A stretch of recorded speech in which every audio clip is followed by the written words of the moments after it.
Юрий Дмитриев. Рассказы старичка-лесовичка. Жил-был художник. Однажды решил этот художник нарисовать лес. «А что такое лес?» – подумал он. «Лес – это ведь деревья». Взял он кисти и краски и стал рисовать. Нарисовал березы, осины, дубы, сосны, ели. Очень хорошо получились у него деревья. И так похожи, что казалось, вот-вот пробежит ветерок, и затрепещут листочки осины, закачаются лапы елей и ветви берез.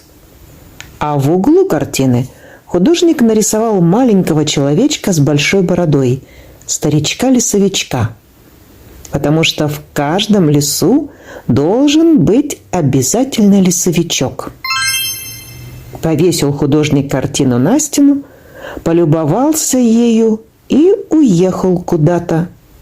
А когда приехал, увидел на своей картине вместо зеленых елочек и кудрявых березок одни лишь сухие стволы. «Что случилось?» – удивился художник. «Почему засох мой лес?» «Какой же это лес?» – вдруг услышал художник. «Тут одни только деревья». Посмотрел он на картину и понял, что это старичок-лесовичок с ним разговаривает. «Деревья-то ты нарисовал хорошо, да вот за деревьями леса не увидел. Разве может быть лес из одних деревьев? А где кусты, трава, цветы?» «Правильно», — согласился художник. «Такого быть не может». И принялся рисовать новую картину. Он опять нарисовал деревья, и они получились еще лучше, потому что рядом были такие же красивые кустарники, а на земле среди зеленой травы множество ярких цветов. «Вот теперь хорошо», – похвалил сам себя художник. «Вот теперь получился настоящий лес». Но прошло немного времени, и деревья опять стали чахнуть. «А это потому, что ты забыл нарисовать грибы», – сказал лесовичок. «Да, позабыл», – согласился художник. «Но разве обязательно в лесу должны расти грибы? Я много раз бывал в лесу, а грибы находил нечасто». «Это ничего не значит. Грибы должны быть обязательно». И художник нарисовал грибы, но лес продолжал чахнуть. «А потому лес гибнет», — сказал лесовик, — «что в нем нет насекомых». Художник взял кисти, и на цветах, на листьях деревьев, на траве появились яркие бабочки и разноцветные жуки. «Ну, теперь все в порядке», – решил художник, и, еще раз полюбовавшись на картину, опять уехал куда-то. А когда снова увидел свою картину, то не поверил глазам. Вместо пышного ковра трав и цветов на картине была лишь обнаженная земля, и деревья стояли совершенно без листьев, как зимой, даже хуже. Зимой ведь ели и сосны остаются зелеными, а тут они потеряли свои иголки. Художник подошел к картине и вдруг отшатнулся. Все на ней, и земля, и стволы, и ветви деревьев, были покрыты несметными полчищами жуков и гусениц. Даже лесовичок отодвинулся на самый край картины. Казалось, вот-вот упадет. И вид у него был грустный-прегрустный. «Это ты виноват!» – закричал художник.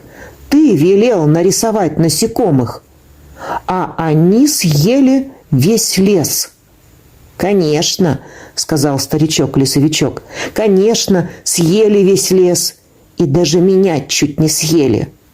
«Что же делать?» – в отчаянии воскликнул художник. «Неужели я не нарисую никогда настоящего леса? «Никогда, — сказал старичок, — если не нарисуешь птиц, потому что настоящий лес не может быть без птиц». Художник не стал спорить и опять взял кисти и краски. Он нарисовал деревья и кусты, постелил на землю пышный ковер из травы и украсил его ярким рисунком из цветов. Под деревьями и в траве он хитро запрятал грибы, на листья и цветы посадил бабочек и жуков, пчел и стрекоз, а на деревьях появились веселые птицы. Долго работал художник, стараясь ничего не забыть. Но когда он, наконец, собрался положить кисти, решив, что картина закончена, лесовичок сказал: «Мне нравится этот лес, и я не хочу, чтобы он опять погиб». «Но почему же теперь он может погибнуть? Ведь здесь все есть». «Не все», — сказал лесовик. «Нарисуй жабу, ящерицу, лягушку». «Нет», — решительно заявил художник. «Нарисуй», — твердо сказал лесовик. И художник нарисовал жабу, ящерицу, лягушку. Он окончил работу, когда уже было совсем темно. Художник хотел зажечь свет, чтобы посмотреть, что у него получилось, но вдруг услышал какие-то шорохи, попискивание, фырканье. «Теперь это настоящий лес», — сказал из темноты лесовичок. «Теперь он будет жить, потому что здесь есть все.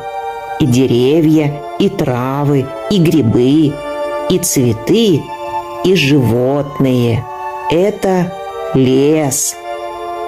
Художник зажег свет и посмотрел на картину. Но лесовичок куда-то исчез. А может быть, он просто притаился в траве или спрятался в кустах.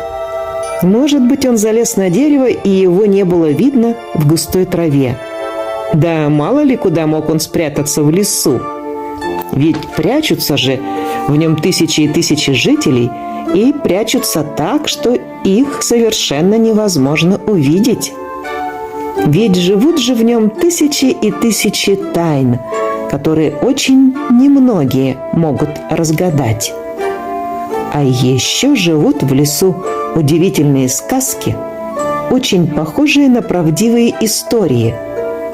И живут правдивые истории, очень похожие на удивительные сказки.